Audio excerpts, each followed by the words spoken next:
Good morning, children. Today I am going to deliver the property of the metals. In previous video, I have discussed the alphabetical meaning of metals. You have learned the alphabetical meaning of metals. Again, I repeat. METALS, metals. M for malleability, E for electric conductivity, T for thermal conductivity, A for alloys, L for lustrous, and S sonorous, and also solids. Now, today I want to discuss the physical property of metals. First is metals are hard, strong, and rigid because in metal metallic bonds are present. Due to a metallic bond is very strong bond. ध्यान रखना children's, जो हम discuss कर रहे हैं metallic bond वो आपको इस लेवल में नहीं है, नहीं तो हम फिर इस पर डिस्कस करते हैं, लेकिन इतना तो आपको पता करना ही होगा और सुनना होगा कि मेटल्स जितना भी है उसमें आपको एक मेटलिक बॉन्ड होता है जो उसके स्मॉल पार्टिकल्स को टाइटली स्ट्रांगली क्या करता है, बाउंड करके रखता है, जिसके चलते जब उस पर हम लोग फोर्स एक्सर्ट करते हैं तो उस एक्सर्टेड फोर्स का इफेक्ट लेस पड़ता है और उसके कारण हम लोग का करते हैं वो क्या है, hard, strong and also rigid. तो आप इतना याद रखो कि मेटल्स में जो उसका स्मॉल पार्टिकल्स है वो स्मॉल पार्टिकल्स किस बॉन्ड से है, बाउंडेड मीन्स बंधा हुआ स्मॉल पार्टिकल्स वो मेटलिक बॉन्ड से है, वो मेटलिक बॉन्ड वेरी स्ट्रॉन्ग होती है और इसलिए मेटल्स आपको हार्ड होती है, स्ट्रॉन्ग होती है एंड रिजिड होती है।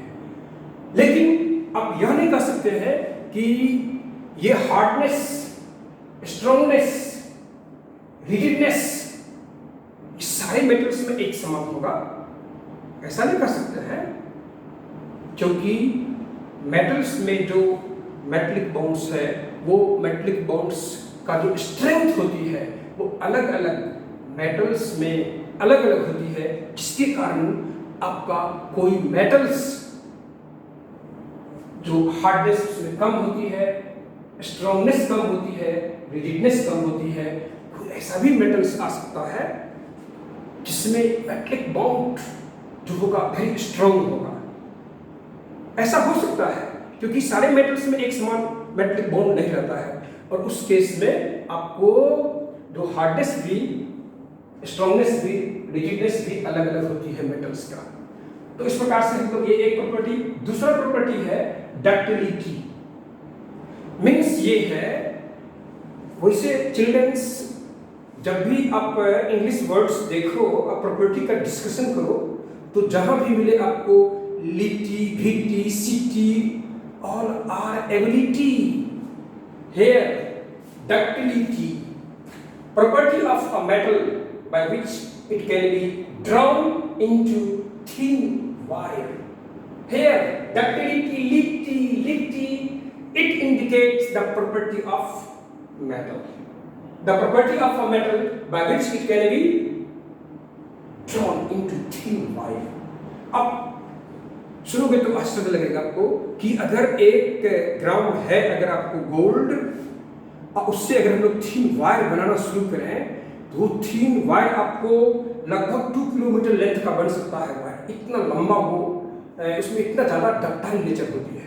अगर डक्टाइल नेचर कम होता, डक्टाइल नेचर मतलब क्या, आप इतना से ले सकते हो यहाँ पर जो ऐसा नेचर जिसके कारण आप उससे क्या कर सकते हो, थीन वायर बना सकते हो, उसको हम लोग कहते हैं डक्टिलिटी। तो डक्टिलिटी का प्रॉपर्टी है किसमें, मेटल्स में। और अगर आप ये चेक करना चाहते हो कि कौन सा मेटल जो है हाई डक्टाइल है, तो जितना भी मेटल्स है उसमें सबसे हाई डक्टाइल है आपका गोल्ड, जिसका लैटिन नेम होती है ऑरम। सेकेंड आपका हाई डक्टाइल मेटल है आपका सिल्वर, जिसे हम लोग कहते हैं अर्जेंटम इन लैटिन में Ag। और द लिस्ट डक्टाइल मेटल है आपका लीड, जिसे हम लोग लेते हैं लैटिन में प्लम्बम। इसका मतलब है कि आप इसको लीड को आसानी से वायर में कन्वर्ट नहीं कर सकते हो, बिकॉज इन लीड कौन सा metallic bond is very strong, so the small particles of leads are very closely packed to each others, very close, very tightly bounded small particles. इसलिए आप इसको ज्यादा डक्टिलिटी का प्रॉपर्टी नहीं सोच सकते हैं किसमें, प्लम्बम में।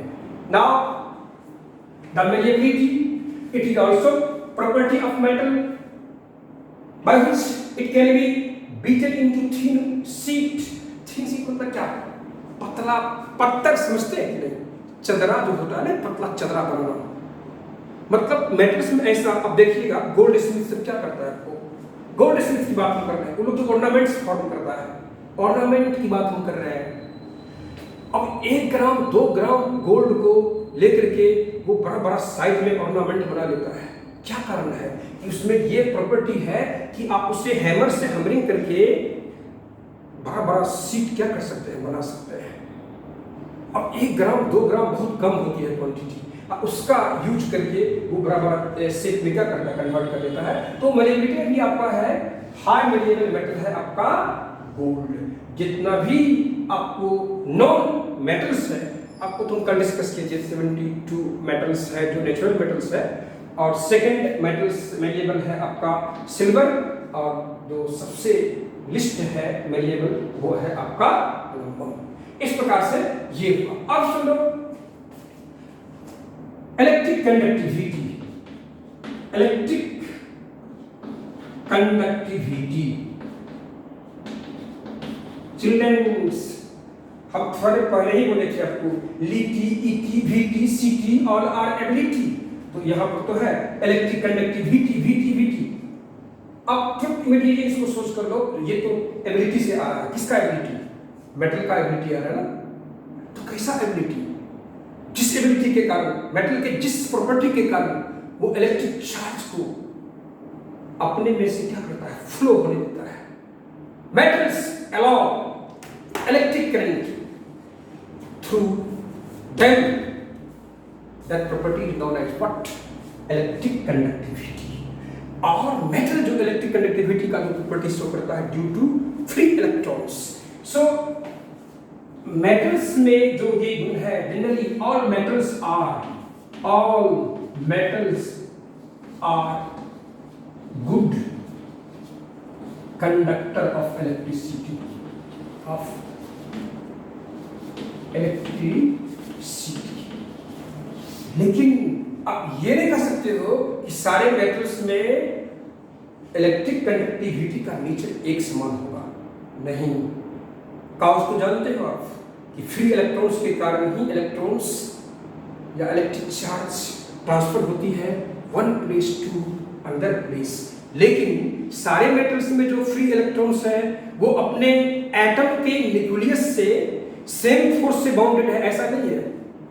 उस फोर्स का इंटेंसिटी, किसके बीच का फोर्स बात कर रहे हैं, एटम जो उसका स्मॉल पार्टिकल है उसका जो न्यूक्लियस होगा, और फ्री इलेक्ट्रॉन की हम बात कर रहे हैं, फ्री इलेक्ट्रॉन, उस दोनों के बीच जो है फोर्स अलग अलग मेटल्स में अलग अलग होती है। अब ऐसा होगा सिल्वर की अगर हम लोग बात करते हैं तो जितना भी नॉन मेटल्स है उसमें सिल्वर में जो इलेक्ट्रॉन्स है, फ्री इलेक्ट्रॉन्स मींस आप जब हायर क्लास में जाओगे तो पता चलेगा, लेकिन फ्री इलेक्ट्रॉन्स अब उस एटम के न्यूक्लियस से अगर हम लोग सोचे तो जितना भी नॉन मेटल्स है सब में लूजली बाउंडेड इन सिल्वर।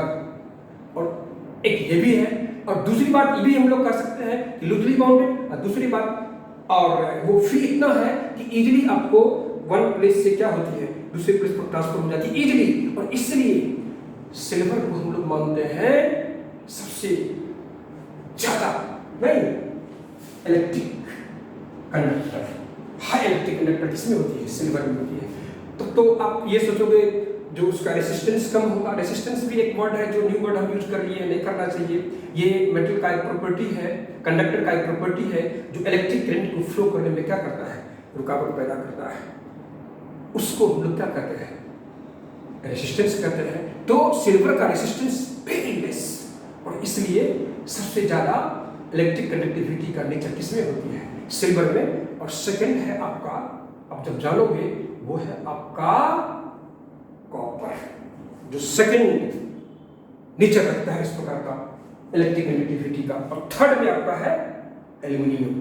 तो कभी कभी मन में आता होगा कि सिल्वर का काहे यूज हो जाता है, रेसिस्टेंस तो उसका सबसे कम है। लेकिन जानते हो बच्चे, चिल्ड्रंस, जो सिल्वर इतना ज़्यादा कॉस्टली है और इतना ज़्यादा यूज है डिफरेंट एरिया में इसका, कि आप उसका यूज नहीं कर सकते हो। आप जब भी बनाओगे इलेक्ट्रिक अप्लायंसेस, उसका कॉस्ट प्राइस बहुत हाई। जैसे आप जानते होइएगा, सोलर सेल जो बनता है उसमें यूज होती है किसका, सिल्वर का ही वायर का यूज होती है, और इसलिए उसमें उसका प्राइस बहुत ज़्यादा आ जाता है।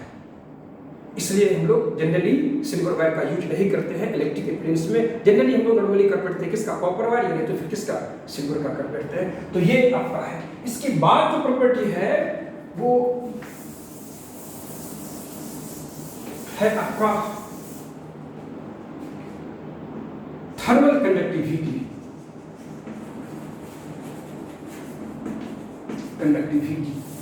थर्मल मीन्स यहां हीट से है, किससे है, हीट से। You know about thermal power, you know about thermal means here heat, the property of metal which allow heat transfer from one place to another place। ये प्रॉपर्टी है किसमें, metals में।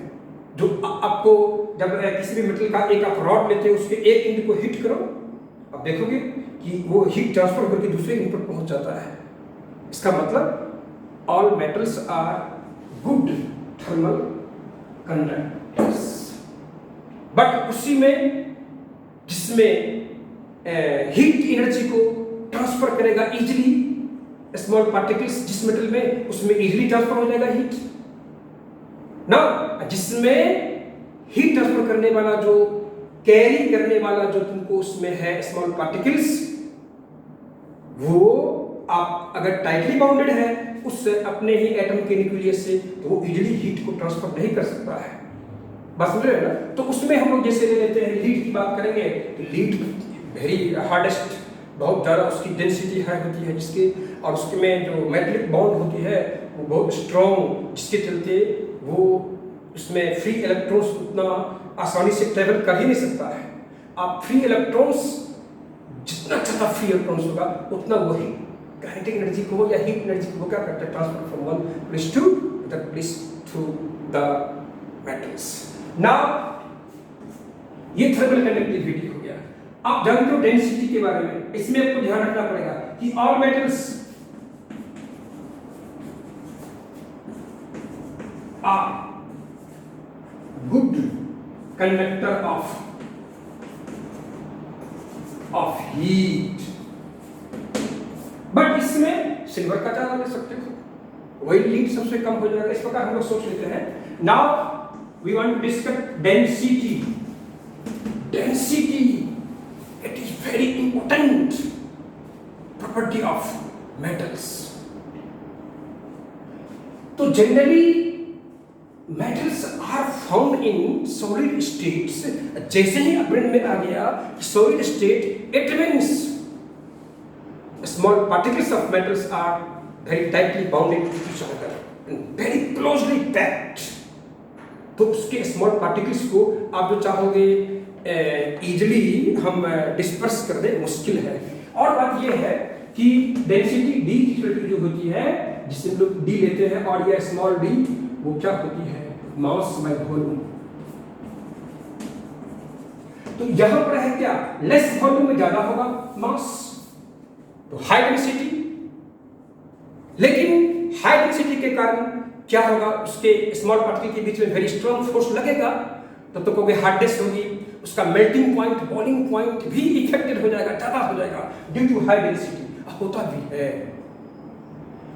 और हाई डेंसिटी के कारण वो hardness भी आएगा, लेकिन ऐसा तो नहीं है, हम बोले थे आपको कि सारे मेटल में सारा ये डेंसिटी सबका हाई ही होगा, कुछ का डेंसिटी लो भी तो होती है, कुछ का मेल्टिंग पॉइंट लो भी तो होगा, कुछ का बॉइलिंग पॉइंट लो भी तो होगा। अगर आप सोचोगे तो हम बता रहे हैं आपको लिथियम की डेंसिटी बहुत कम होती है, लिथियम लेकिन नेचर में है ही बहुत रेयरली। आप सोडियम की बात कर लो, सोडियम की डेंसिटी भी कम होती है, पोटेशियम की डेंसिटी कम होती है, और potassium sodium easily cut by the knife because उसका डेंसिटी कम होती है। आप चाकू से भी इसको कट कर सकते हो, किसके हेल्प से? चाकू की हेल्प से। सोडियम के पीस को, पोटेशियम के पीस को, चूंकि डेंसिटी कंपेरेटिवली लेस है। आप इसी में सोचोगे तुम अगर प्लम्बम के बारे में, लीड के बारे में, बहुत हाई डेंसिटी है तो उसको आप नाइफ से कट नहीं कर सकते हैं। मेल्टिंग पॉइंट, सारे मेल्टिंग पॉइंट सारे मेटल का यूनिफॉर्म नहीं है, कारण है बताए थे आपको ना, उसमें मेटेलिक बाउंड का जो इंटेंसिटी होती है फोर्स का वो अलग अलग होती है। आप अगर सोचोगे तो आपका सीजियम और गैलियम दो ऐसा मेटल्स है कि अगर आप टू हैंड्स के the palms of the two hands are rubbed to each others and after that we place what gallium on the rubbed palm, then it starts to melt because gallium और caesium का melting point लो होती है। इसका meaning है कि आप ऐसा नहीं कर सकते कि सारे मेटल्स का मेल्टिंग पॉइंट, बॉइलिंग पॉइंट, लेकिन कॉमनली मेटल्स का बॉइलिंग पॉइंट और मेल्टिंग पॉइंट क्या होती है?